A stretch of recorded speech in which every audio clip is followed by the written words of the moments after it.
don't think you're sleeping. Housekeeping? Could you come back in an hour? Housekeeping, you want towel? More towels. Need sleepy. Housekeeping, you want mint for pillow? Please go away. Let me sleep for the love of God!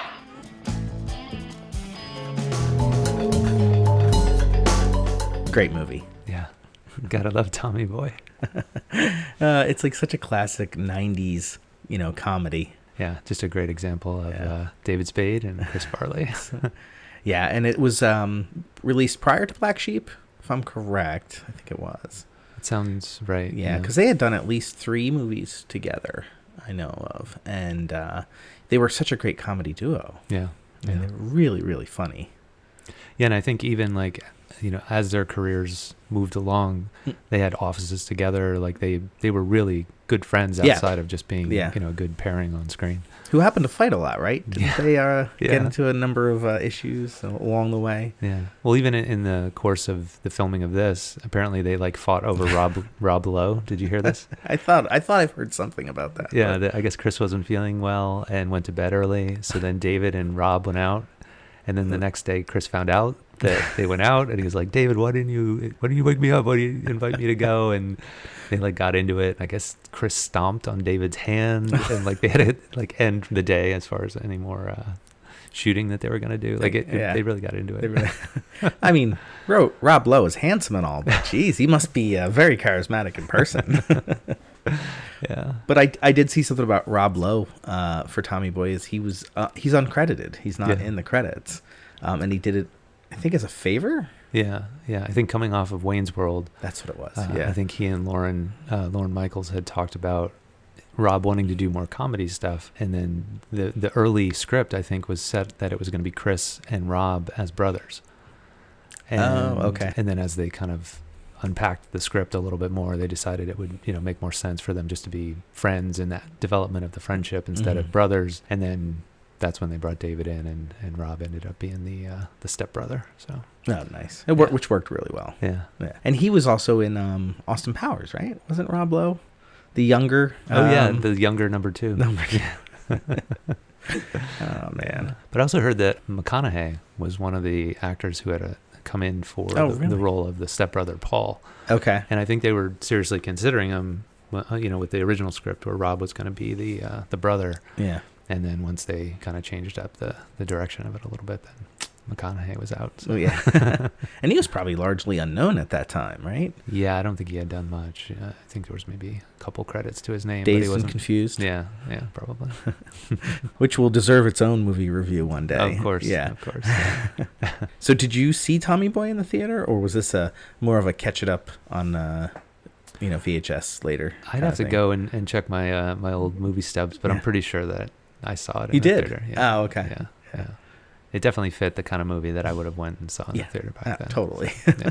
And in spite of what it's become and how much people love it, back then I don't think it did terribly well. And I think even Roger Ebert put it on his like most hated list or something like that. Like he did not give it a very high review. So, and that was pre Rotten Tomatoes, so we didn't know what the audience thought. It was just the professionals.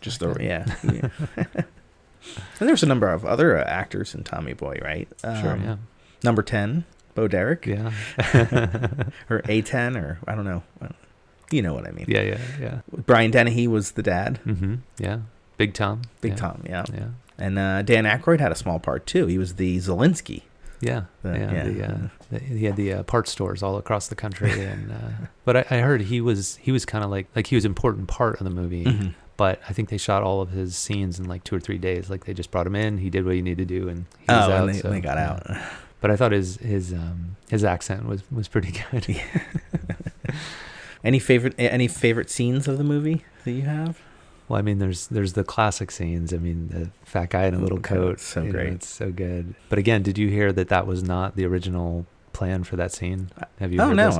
I didn't know. Apparently he just says it like that was in the script. He was just going to put the coat on and say fat guy in a little coat, but he didn't sing it. And then for technical reasons, I guess they had to reshoot those scenes. Yeah. And while they were getting set up and everything, I guess Chris was getting bored, and I guess they happened to turn the cameras on, and he started in with this song version of it, and that became what they ended up using in the movie, and it obviously it's become a pretty popular thing to hear or do. So. Oh, sure. Yeah.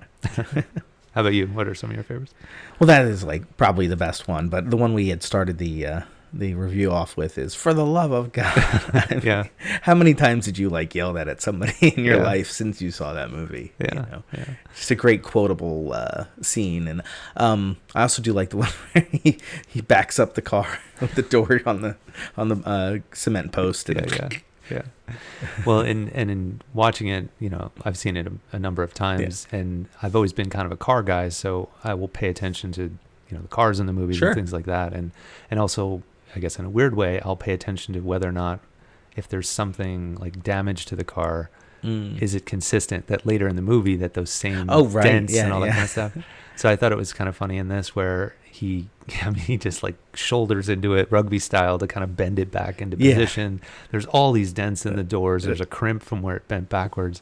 And yet when David Spade comes out to the car after being in, the gas Quickie station, Mart, he comes out and he sees like one little piece of dirt and he like cleans it off, and then they pan back and the door looks perfect. There's no dents, there's nothing. And then when he pulls the handle, obviously the door falls right off. I thought, obviously it was they didn't have a huge budget, and I think they probably had just a couple cars that were the really perfect version, the slightly damaged version, and then fully destroyed. But we don't have a 30% damaged one, so the 50% damaged one will have to do. Exactly. Right? Yeah. I got a lot of like watching the movie. It reminded me a lot of Planes, Trains, and Automobiles, which is one of my all-time favorite movies. I absolutely love that movie. And when they're singing and the car is just destroyed, going down the highway, and they start singing the songs. That they're like, well, you can change it if you want to change it. That's awesome. It just had that cool vibe. I guess Midwestern, same kind of scenario with the other guys. But yeah. And apparently Chris kind of paid homage to the Planes, Trains, and Automobiles by his line. I think it happens 2 or 3 times where he hits his head and he's like, "That's gonna leave a mark." Oh yeah, is sort of a nod to John Candy. Which apparently I don't know if it was the director or the writer, one of them like complimented Chris on like some of these like ad lib lines that he threw into the movie, and Chris was like, no, that's not me, that's John Candy. That's so cool. Which is kind of cool, yeah. It makes me like Tommy Boy even more.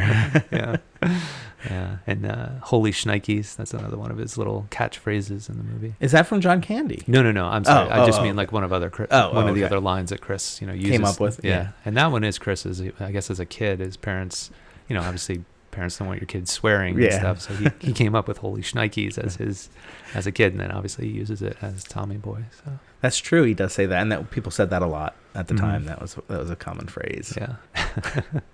Now there's the scene where he tries to get Rob Lowe to go cow tipping.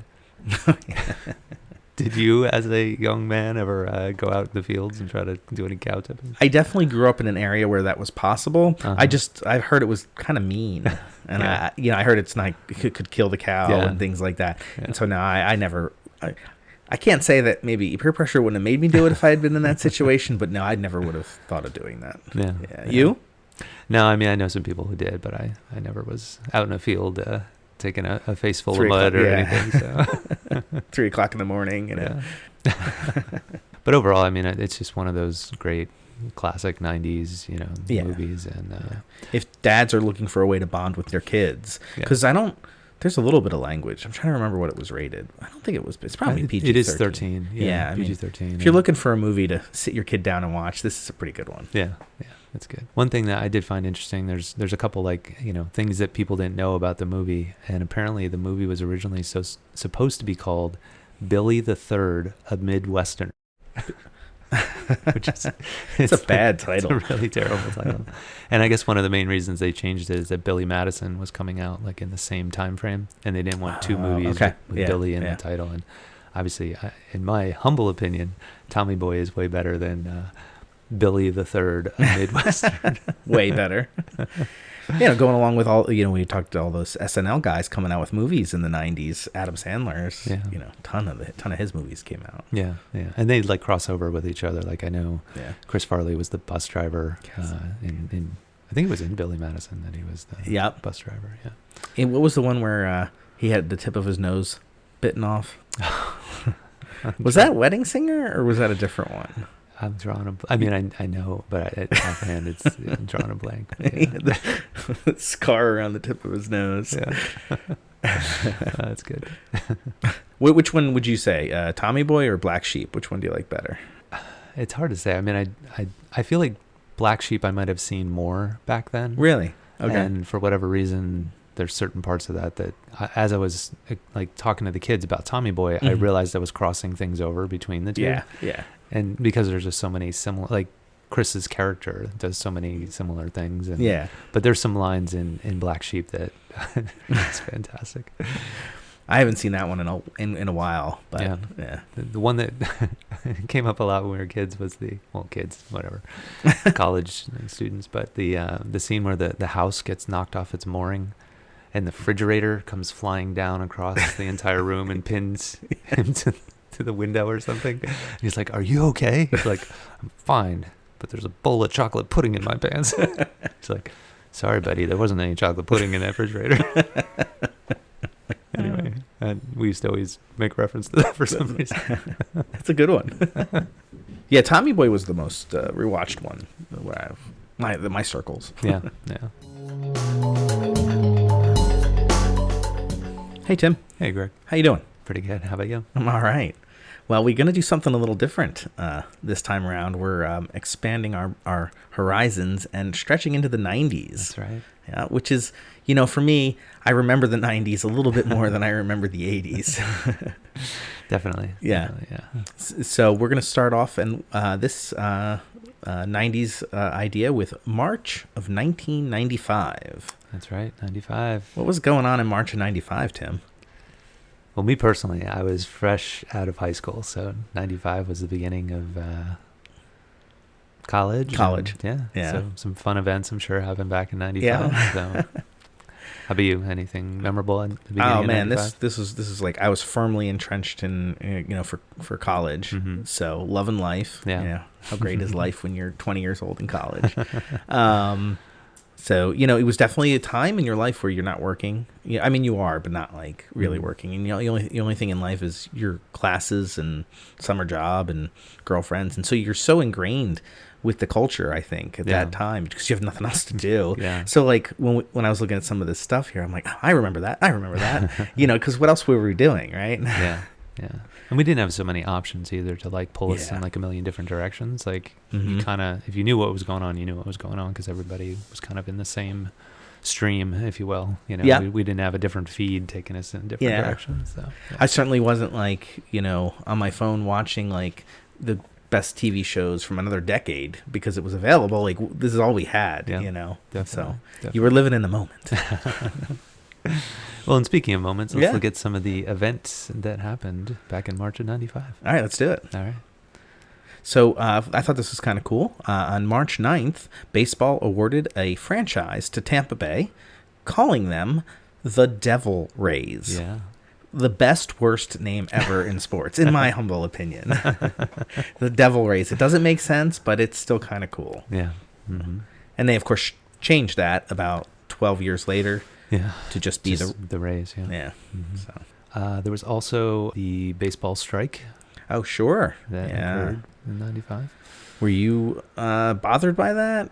I mean, in general, yeah. How about you? Anything specifically that you remember from that? Yeah, as a kid, you just want to watch baseball. Yeah. You don't want to hear about millionaires arguing with billionaires. Like just entertain me. Come on. I mean, at the time, the Mets were really bad, so it was okay that you're like, they were just building up again, getting to Carlos Delgado and David Wright and all that stuff, but you're like, whatever. Mad. Yeah, and I feel like anytime there's been a major strike in any of the major sports, that was always sort of the underlying sentiment of like, okay, just work it out. You know, you're getting paid millions of dollars to play a game, like just work it out so we can be entertained. Yeah. So it was great, when it came back. But you're for a while there, because I remember that being a big sports fan, a couple years later, Mark McGwire started hitting home runs, started filling his shirts out a little bit broader. Sammy Sosa, the whole steroided bunch, and they always say, oh, well, they brought the fans back to the stadium because fans were so.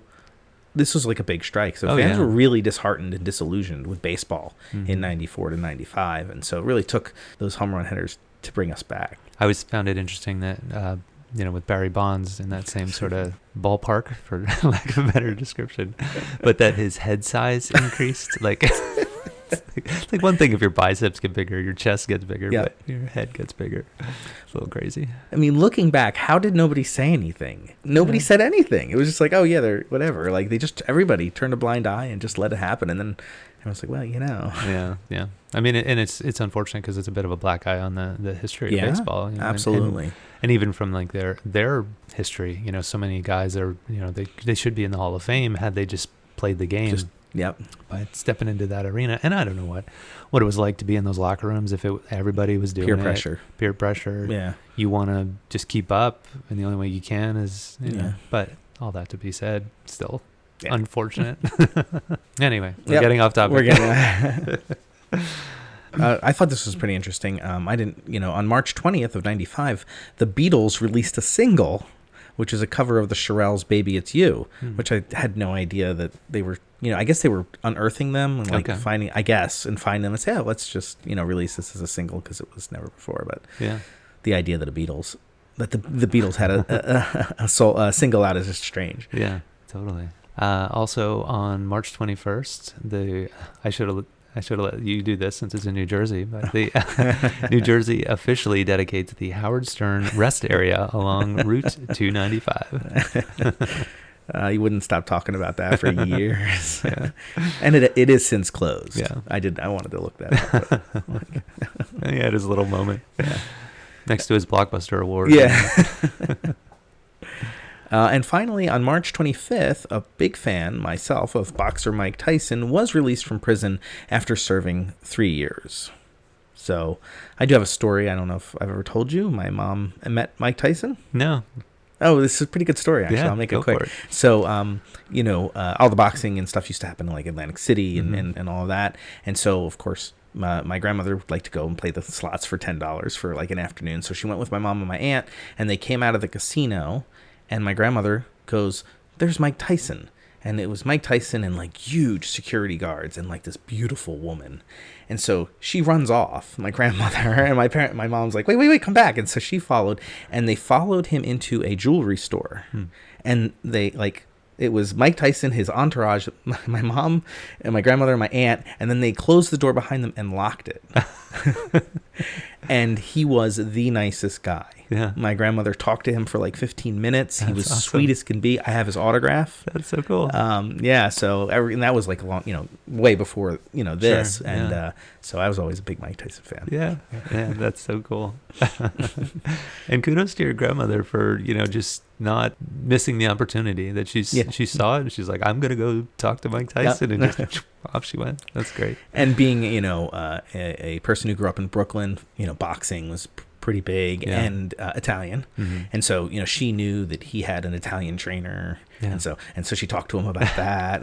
Yeah, that's so cool. Yeah, pretty neat. Awesome. Well, also in the arena of sports, on the 18th of March, and this is somewhat current, you could say, because there's the new movie coming out, Air, all about Michael Jordan. The 18th was when Michael Jordan ended his 17-month retirement and came back to the NBA. To the Bulls. Yeah. Yep. And 2 more retirements would follow that. Yeah. Last Dance came out, not that long ago. Sort of gave us a little window into what it was like for Michael. And I mean, in my opinion, he's the greatest basketball player ever. Yeah. I mean, I don't, I'm not a newer guy, old school, so I'll go with Michael Jordan every day. Oh yeah. Yeah. Yeah. I've got my Air Jordan collection to validate my love of Michael Jordan as well. So yeah. So he came back to the Bulls and he played a number of years, right? And then he said, I'm going to retire again. Yeah. And you remember where he went after that? I think we talked about this, and it was the Washington Wizards. Yeah. Yep. Yeah. Played there for a couple of years and then retired. Yeah. Which was, at the time, being a Sixers fan at that time, watching AI play against Michael Jordan was pretty cool. Yeah, definitely. AI was still so young and raw, but it was cool. I remember going down, probably in relative era of that, to see AI play. And it was like a game where they just threw him in for a few minutes. Yeah. And then he was out. And I was like, we were so bummed. We were like, because we had heard about, this new player and how good he was. And we only got to see him for a few minutes, but it was cool to be down there at the early stages of his career anyway. And then obviously all throughout his career. Yeah. He's my favorite basketball player. Yeah. AI. Yeah. Oh my God. His dribbling and everything. He was just insane. And just the competitive tenacity, unwilling to say uncle. I mean, he would just get tossed and thrown to the ground, and he'd have it seemed like he was held together with it did spandex everywhere, because he just took such a beating. But man, he had such a competitive spirit, such a heart to win. Oh my God, oh man, when they went to the finals that year, we had so much hope wrapped up in that team. But what are you gonna do? Yeah, I mean, he left everything out on the court. Yeah, you could never deny AI that. Yeah, he went out there and he competed. All right, so I guess we have to come back to March of '95 now again. Oh yeah. Sorry, we got way off track there. So obviously, in addition to the events of that month, there were some movies that came out. Sure. One of which that I think I have on DVD and I watched probably way too many times. Braveheart came out. It's so good. Yeah. When they're out there and they're all along the lawn, top of the field, man, that is great scene, man. Yeah, and there's so many probably memes now, but back before memes, that little clip of him rallying the troops. Yep. You'd go to NBA game or anything, they put the little clip up. Of charging up the troops for that final push to try to win. Yeah, so good. Really, really good movie. Yeah. There were a few other movies out, nothing like spectacular. There was Tank Girl, which we had mentioned I'd never seen before, and I don't think you've seen it either. No, It just looked like a cool movie. Yeah. Just always passed over it.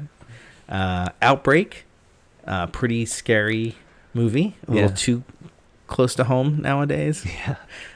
Yeah, I mean, the idea of it back then, of some sort of global pandemic that, in Outbreak, it was a much faster process, where people were unfortunately not making it. But that scared me a lot. And again, I think it was probably because of the time frame. I was considered an adult now. Things had to be militarized or whatever. I was at an age where I'd have to be involved, and it was just a scary movie. I mean, not scary in the sense of a horror movie, but just scary to potentially real. And then obviously, recent history. Yeah. And then one other movie, Dolores Claiborne, based on a Stephen King novel. Yeah, I wasn't into Stephen King back then, so it's not bad. Yeah. It's a little long. I mean, it's getting to that period where he just thinks he's gonna write 10,000 words, and you're like, oh, please get to the point. But there are definitely some chilling aspects to the book that you're like, ooh, that's pretty good. So it's a good book. It's did you see the movie or no? Yeah. Oh, okay. And it was good. Yeah. From what I mean, a while ago, but it was at least close to that. Yeah. Cool. All right, Tim. And how about some music albums that came out in March of '95? I'm sure we probably know a few of these, maybe. Yeah, definitely. The first album released by Radiohead, The Bends. Yeah, I had some friends in college that were really into Radiohead. Yeah. I knew a couple of their, bigger hits, if you want to call it that, but I was never a hardcore Radiohead. Me neither. My knowledge of Radiohead begins and ends with Creep. Yeah. Which is an amazing song. Yeah. I love that song, but I that's all I know. Yeah. One of my my studio mates, because I was in the art department. Yeah. He was lived and died with Radiohead, and I was like, can we hear Creep again? Right? Yeah. So. I think there's a certain type of person attracted to Radiohead, right? Yeah. Maybe an alt emo. Yeah. I'm not sure. So kind of in a different direction, Tupac put out the album Me Against the World. It's a pretty big album, at that time. Again, that wasn't my jam back then. Yeah. Obviously I knew of him, knew his songs, but wasn't my first choice when I was picking music. So yeah, same here. Yeah. But the next one was a friend of mine in college turned me on to this band, a band called Wilco, and this was their first studio album called AM. And it's very they were initially country alt, and then they sort of just became alt. So it's very twang. It's got some twang in it, but an absolute amazing album. Yeah. Love it. Yeah, it always kind of reminded me of, do you remember Vertical Horizon? Oh, yeah. Kind of sort of similar style to them, in my opinion. The next one, Silverchair, Frog Stomp, came out. I was really big into Silverchair. Yeah, I saw them. Oh yeah, yeah. They opened up for the Chili Peppers. Okay, and they were good. Yeah. I mean, for a couple, I think they were like 16 or something when they started. Yeah, I don't know. I just like the simplicity of their sound and kind of angry but fun, angry kind of. Yeah, not so serious. Like they're Australian, I think. Yeah.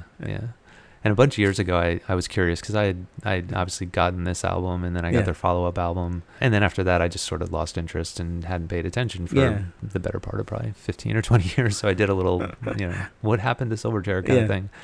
And I think the lead singer he tried to keep it going for, years after, and then he kind of shifted gears. And I think the last I saw, he was making like pop music or something like that. Get out of town. Yeah. Oh, okay. Yeah.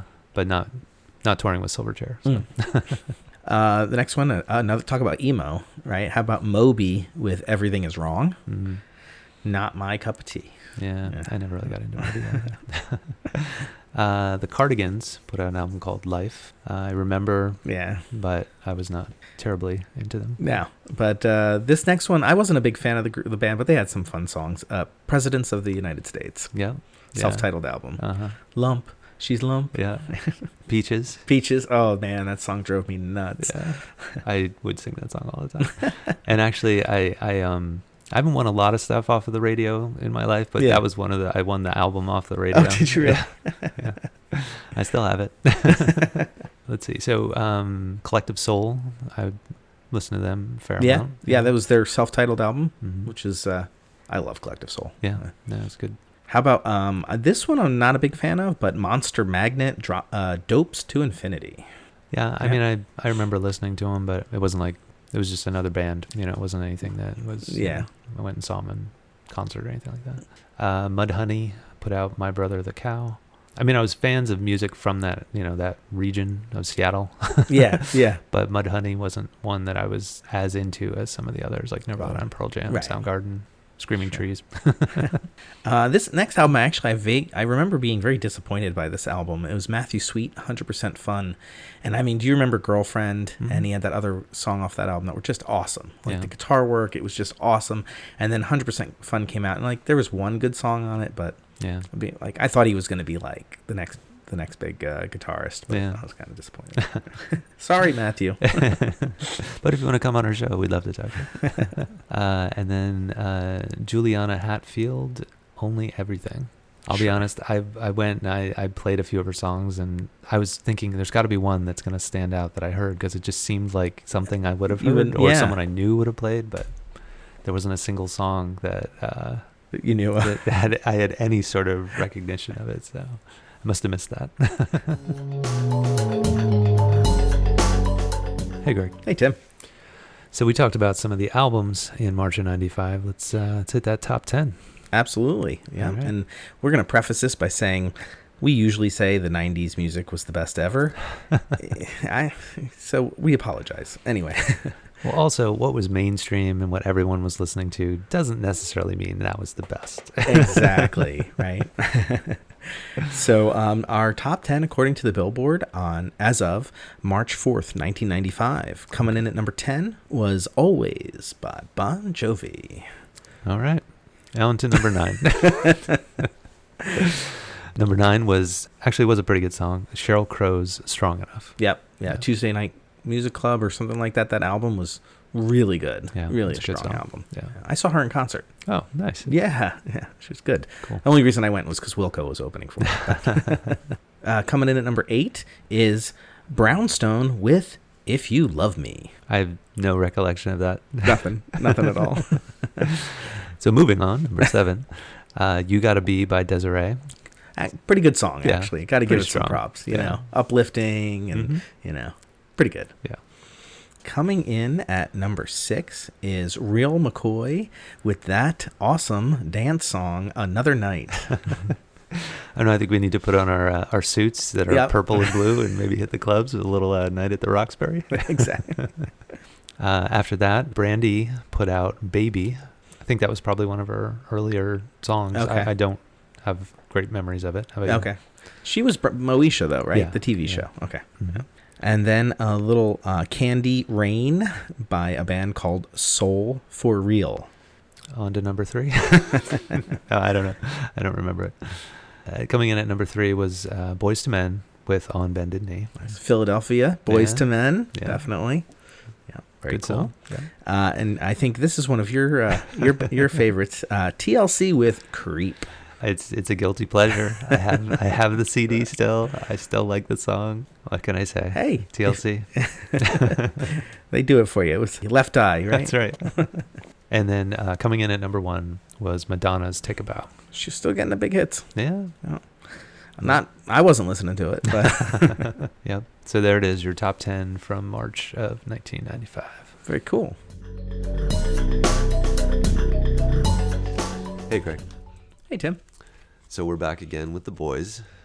Hey, And boys. How you guys doing? Hi. I'm doing great. Yeah, Cool. Spectacular. I might not be doing great, but right now I'm great. So we're going to test their knowledge a little bit with a game called Hello 90s Pop Culture Trivia Game. All right. So we're going to ask them a few questions from the 90s, and if they get them incorrect, they're going to get an opportunity to try their hand at the Bamboozled beans. So with this game, though, you guys are going to work as a team. Okay. So hopefully between the two of you guys can come up with the correct answers. Yeah, we think you combine mental powers will. So is this gonna be like a say your answer and then you have to say final answer before you Yeah, just to Sure, that's lock fine. it in? Yeah, Yeah, that sounds all great. right. sounds good. All right, here you guys ready? Yep. Which is not a nickname for East Coast rapper Christopher George Latour Wallace? Okay, I so know this. So Okay. which one is not? Okay, I'm going to give you 4. You're going to tell me which one is not. Okay? Okay. First is Biggie Smalls. Second is Biggie. Third is Big Pun. And 4 is the Notorious B.I.G. I'm going with 3. What was 3 again? The Big What Pun. was 2? Biggie. I'm thinking I think 3. it might be 3, yeah. You guys said 3. 3. Final answer. locking your answer in? Yeah, Yes. it's 3. You are correct. Yeah, okay. Yes. Nicely Yes. done. Well done, boys. Well done. All right. That might be the only one I know. All right, for your second question, what links these clues together? Ryu, Ken, Zangief. What? Wait, is this a multiple choice? No, these 3 characters are part of something. So those names are characters of something. Street Fighter, maybe? Can you say them again? Ken, Ryu, and Zangief. I know yeah, Ryu's it's gotta, from Street It's gotta Fighter. be Street Fighter, yeah. Final answer? Street Yeah. Fighter. Wow. I was a little nervous for you guys, I didn't but you think pulled they were it going to get together. that one. Nicely Yeah, done. nice. I know. I only know because Ryu's. Ryu. Yeah. What does he say when he throws the blue? Oh, the Hadouken. There you go. That was pretty good. Okay, question number 3. Who did not appear on Star Search before striking it big? Alicia Keys, Jessica Simpson, Beyonce Knowles, or Usher? So who was not, out of those 4, who did not appear on Star Search? Mini, miny, mo. I don't got you, bro. No. Hey, that rhymed really I know, well. I'm really good at that. This might be bad. I think we just have to pick a random one. Well, can we hear the answers again? please? Absolutely. Alicia Keys, Alicia Keys. Jessica Simpson, Beyonce, Queen Bee, and Usher. I feel it might be Beyonce because she's like the only big name there, I think. Like, What was the bigger question name. again? Who did not appear on Star Search? Out of those 4, This is nice. you got a 25% chance. And if you guys don't realize, Star Search was sort of like an early version of American Idol. I know. Okay. I just want to check because, it's Alicia been a couple Keys, years since. I'm pretty sure. Who was the host? Was Was that Ed like- McMahon? I think it might have been, Yeah, I Pretty think so. sure. I have no idea. I'm pretty sure Alicia Keys is like a newer thing. I don't know. So Alicia Keys. I have no idea, to be honest. I know Usher's not new. He's been around for a little bit. Beyonce's been around for a little bit. So Alicia Keys. Alicia Keys and Jessica Simpson. I have absolutely no idea. You said Alicia Keys, so I say we go with that. I'm gonna go with Alicia Keys. Yep, Alicia Keys. May luck be That ever was on your impressive side. how you reasoned through that. Not bad, guys. No beans. Can't Well no beans. done. All right, so for your next question, hopefully this one doesn't stump you after figuring out Alicia Keys. That was good, guys.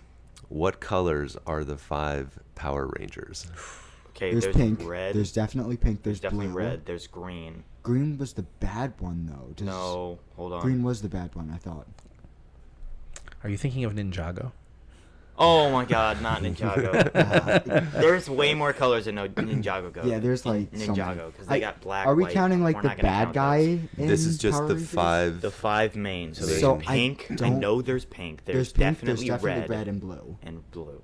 We have Um, 3. We just need 2 more. There's yellow, maybe? Yes. Yellow and white, maybe?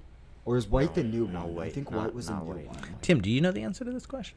If I didn't have the answer in front of me, I probably would not have gotten I'm gonna this because right. I don't have the card in front of me, so I'm gonna come up with my own. All right, so we answers know it's here. pink, Okay. red, and blue. That makes sense. Yes. Green is the bad one, and he appeared on like season 2 or 3, I believe. So it wasn't. It may be green. I don't know, man. I don't want to eat a bean. Oh, you can pick 5 colors. How about you pick 5 colors and Here, we'll see how you let's do. do this. Blue, red, Pink. green, Red, pink. blue, Wait, so you have pink, red, blue. pink, red, blue. So you need 2 more. You think yellow's one? Are we correct so far? Or can you not say? I'm gonna let you do your final answer and then I'll say. So pink, red, blue. You want to say yellow? I feel like it might. I feel like there is a yellow. But Okay. Did that come? So is that later, your though? 4th? I know Yellow? there's like a yellow dinosaur one, but I Yes. don't know if he was at the original. Okay, one. so you got 4. You've got pink, blue, Red, red, and yellow. and yellow. What's Pink? your final color? Was purple? Let's just I don't think eliminate colors. Purple was. I don't think it's orange. I don't think it's orange either. That would make sense. I don't think it's purple.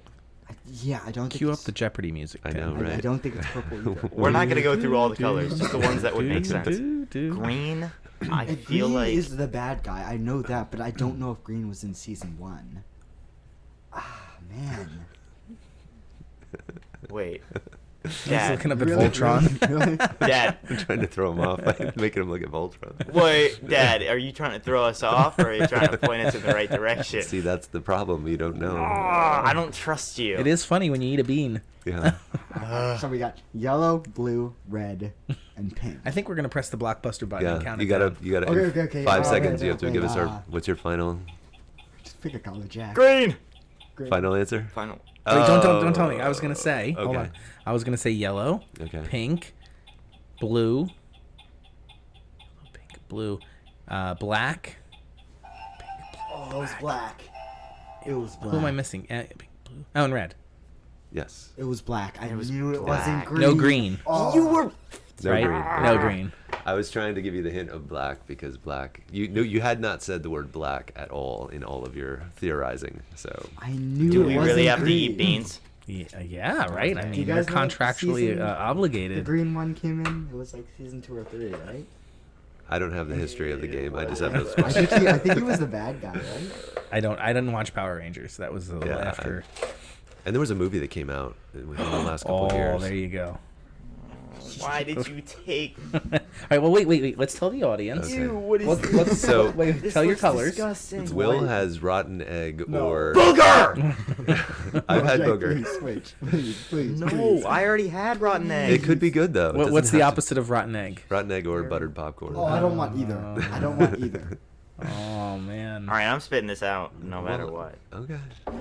What do you have, Jack? I have juicy Oh, that pear smells horrible. or Okay. booger. All right. The time has come Why don't you switch with Will? to say fair's fair, Please. Yeah. to pay the price, Smells like booger. and to eat your It bean. smells like popcorn. I don't want to do this. Three on three.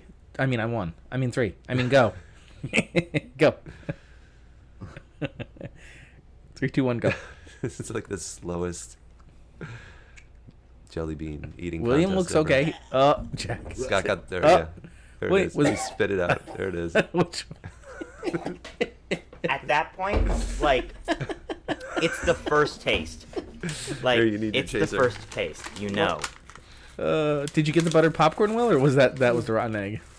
Even the buttered popcorn's To not be good. honest, I don't even know which one that was, but Neither that of was them bad. seemed Yo, good. Jack, take a sniff. Let's no. Let's just see. The liver and onions in that cup is just overpowering. So this is the regular juicy pear. Let's see what it tastes like. Okay, so no, I did not get juicy pear. Well, we have one more question if they dare Yeah. they want to Okay. They answer each it. have one more. I'm good. Let's do this. You ready? Sure. Okay. All right. According to the U.S. Oh, this is a terrible. Is it the other side, maybe?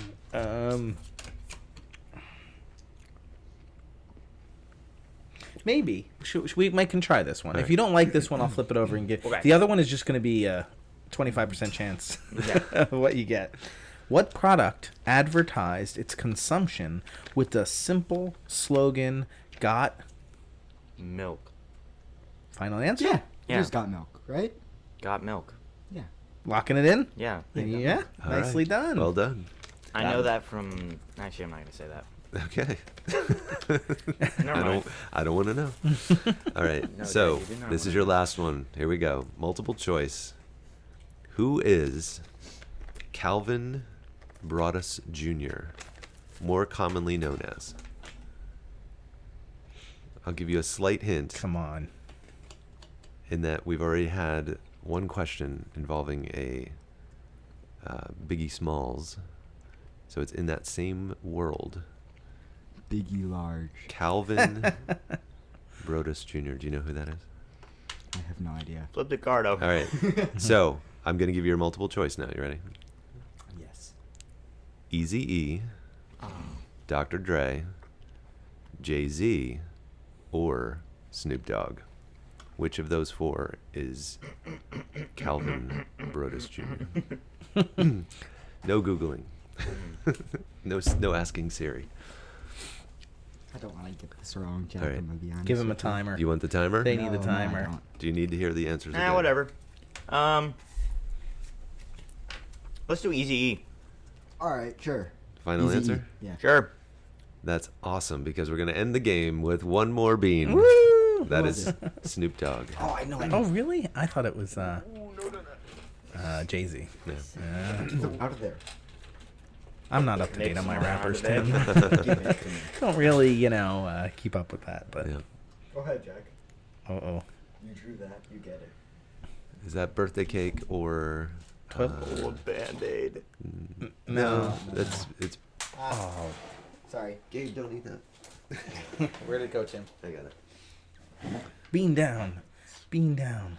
You sure you want that one, Will? I think it's both barf and liver and onions. Yeah, So can I yeah. pick a new one? Yeah, if you want a flavor you haven't tried yet. The red is old Band-Aid, Oh, no, I don't and want that. Can I pick a new one? pomegranate, yeah. Please, can I pick a new one? Is that what? I think that's peach or barf again. No way. Jack, are you good? Jack's Just sniffing contemplating his life choices. Or Why- else peach or barf again. Can I get a different one? I Go don't for want it. Just barf. throw it in the thing. Oh, Yeah, sorry. That's fine. Oh, this is new.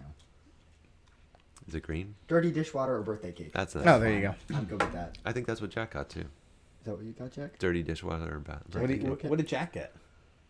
The brown one. Oh. Liver and onions or cappuccino? All right. What is it? You Ready? need a countdown? 3, 2, 1, go. Cappuccino! William? I don't know. It's probably birthday cake then. I think it's birthday cake. That's what I got. That All was right. pretty good. Yeah. There you go. See, Well, you you guys finished ended on a high note. Doesn't I taste screamed good. that way too loud. All right. Well, thanks for playing along. Yeah, I'm so glad I didn't get liver and onions. you guys are amazing. That was horrible. All Well right. Just like played. that very much. Hey, Tim. Hey, Greg. Well, we're at the end of the episode, so it's time for our report card. Sounds good. How'd we do? I'll tell you in a second.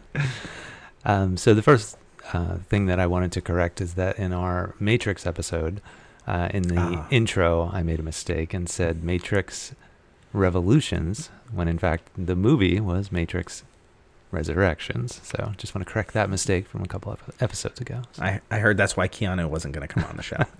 So sorry. I had mistakenly thought that Chris Farley and David Spade did 3 movies together. Thought there was a third, but actually no. They only really did 2 movies, Black Sheep and Tommy Boy. Mm-hmm. And speaking of Black Sheep, I was able to confirm that that was the second of the 2. And also, I found my original ticket stub from when I saw it in the theater on February 3rd of 1996 for a whopping $6.25. And I went to the 9:15 show, if you're wondering. Nice. Little night owl action there. Yeah.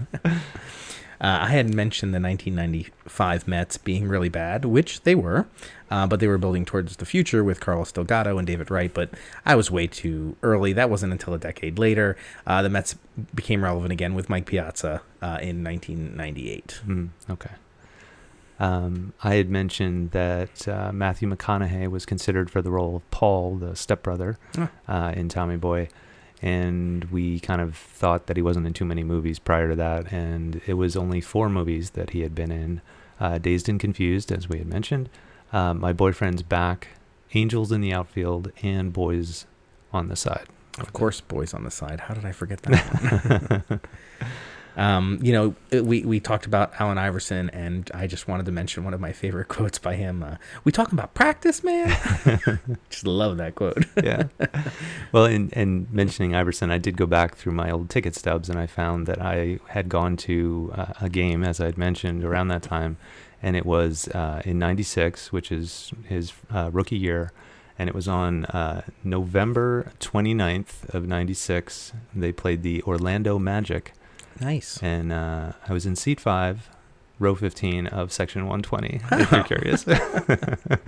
And so it was cool to see Iverson back then. That is very cool. Yeah. And I mistakenly called Moby emo music, but he's actually electronica. And the reason for my ignorance is that I have never actually listened to a song by Moby.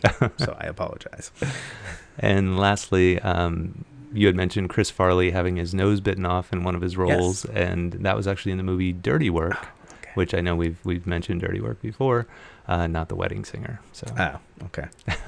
So, I mean, I'm thinking 99.5. Oh, yeah, I think that's fair. That's fair. Yeah. Nice. All right. Can't get enough Latch-Key Dad content? Well, check out latchkeydads.com. That's right, Greg. On our website, we've got a plethora of photos from each episode, as well as other interesting links to content that we talk about on the show. Yeah, Tim, I really enjoy all the pictures that you put up there, as they really bring the episode home. Yeah, I guess I'm not afraid to show those embarrassing photos of my childhood. So, we encourage you to check out the website, latchkeydads.com, for all that content.